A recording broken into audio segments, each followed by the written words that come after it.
Good evening, everyone. Welcome to our post-game press conference. We have here Coach Shaq de la Santa, Ishi Lalo Isip, and Judith Abel of the team against the Capital Mansolar Strikers. Coach, congratulations on this win. A big bounce back win for you guys. Ano masasabi mo sa naging performance ng team tonight? Thank you, Lord. Siyempre, yung panalo. Kasi yun talaga yung kailangan namin. Especially ngayon sa status namin. And siyempre, sobrang, again, proud dun sa team. Na-maximize namin yung mga tao namin, yung strength, and then, especially dito sa katabi kong dalawa na sobrang nag-work hard talaga sa training. But of course, siyempre, yung mga leaders namin sa team, Don, si Bunny. And kay Judith, yun lang, sabi ko nga, kailangan tumulong din talaga siya sa attacks. So, kanina naman, napatunayan naman na kaya niya. So, ayun. Ayun. Thank you. Thank you, Coach. And for Judith, ayun na, 13 points kasabay na to against Capital One. Personally, ano ba yung naging motivation mo heading into this team na matulungan yung team na makuha to? Mag-score din po. Yun din kasi yung kulang din last game din po. Na puro na lang open yung nag-score yung dito sa side namin ay sa utility side hindi nakaka-score. So yun din yung sabi ni coach na kailangan tumulong din sa team pag sa laro po. Ito.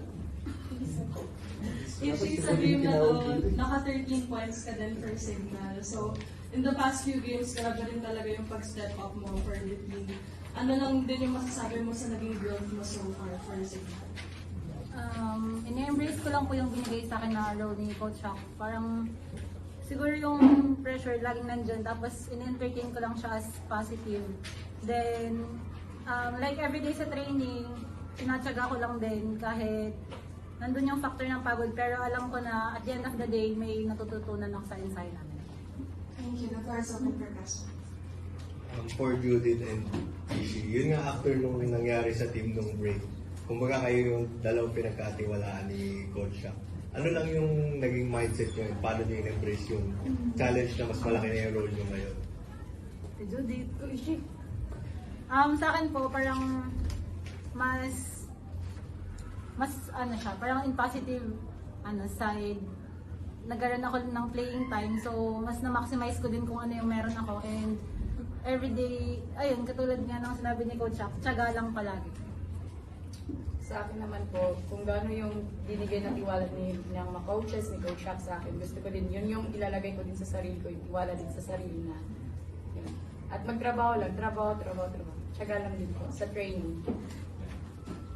Coach, looking back lang po dun sa last game against Greenline, na 5 sets, talo, parang kahit nga po ganun yung result, ano siguro feeling on your end na nga po nabawasan kayo, pero talagang nakipagsabayan pa rin po kayo sa team na yun. Halos kumpleto palalo.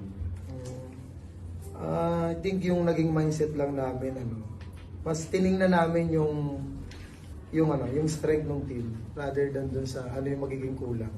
And then, siguro yung everyday training namin, mas pinupunuan namin yung mga kulang namin. And ang good thing kasi din sa mga players namin ngayon na in-embrace talaga nila kung ano yung magiging role nila, the best na magagawa nila sa position nila. And ayun lang, sabi ko nga i-enjoy lang nila ng tama yung ginagawa nila. Kasi yung pressure nga, like sinabi ni Ishi, nandyan lang naman lagi yun. But yun nga, kung paano namin siya i-handle. And siguro mas kailangan namin na pagbutihin pa. Kasi yung opportunity talaga nandyan, ang laki nung chance namin talaga na mag-improve. And yun lang yung goal, laging mag-improve lang na mag-improve. And siguro naman yung result, lagi lang naman din nandyan. So, yun lang. Coach, siguro ano yung naging biggest difference in terms of sa laro ng team compared to before now na nandyan sila Ishi at sila Judith na nasa starting? I think halos parehas lang naman yung galaw. Wala naman masyado Mas siguro sa training lang na naging adjustment namin this year, mas pinabibilis talaga din namin yung galaw. Kasi syempre, yun nga, like doon sa nabanggit mo against sa trim line, kumbaga, yung naging performance namin, sobrang happy kami dun sa naging result. And kung nandun na kami sa level na yon, mas siguro pang hawakan namin yon, or better kung may improve pa namin para mas lumapit kami dun sa mga teams na nandun sa taas. So, Yun nga, from leaving to Adamson last season to now becoming a starter na for Signal. Siguro paano mo lang tinake in lahat ito na yung kumbaga challenge first step na maging ganito? Before mapunta sa position na to, parang nilulok back ko din kung ano yung mga pinagtrabahuhan ko nung past. And ngayong nandito na ako, parang mas grateful ako kasi dumating ako dito and alam ko na sa sarili ko na hindi ako titigil magtrabaho kasi parang nagsisimula pa lang ako and mahaba pa yung journey ko. Coach, yung next game niyo will be against Zeus Coffee. So, paano lang makakatulong to Kuwait to heading to that? siyempre, malaking tulong sa amin to dahil, yun nga, nakuha namin yung panalo. But, siyempre, mas kailangan namin mag-prepare din kasi knowing yung sus sobrang mga bata, pero may mga senior player din na talagang dinadala yung team. So, pag-aaralan lang namin mabuti and siguro sa side namin, yun lang pag-balance nung recovery and rest and then yung game plan for next game namin. Sorry. Thank you, Coach. Thank you. Thank you.